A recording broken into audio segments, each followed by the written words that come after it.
செய்தாலும் பொறுத்தருளும் செல்வக்குமரன்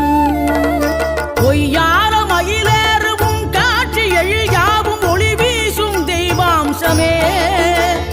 பொய்யான என் வாழ்க்கை புவி மீது நிலையாக அருள் செய்ய வர வேணுமே நீ அருள் செய்ய வர வேணுமே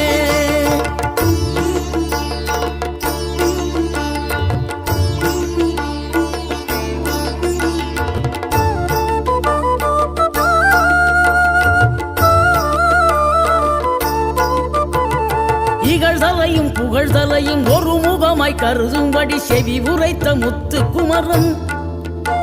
நீ வறுமையையும் வளமையையும் சமநிலையை உணரும்படி மதி கொடுத்த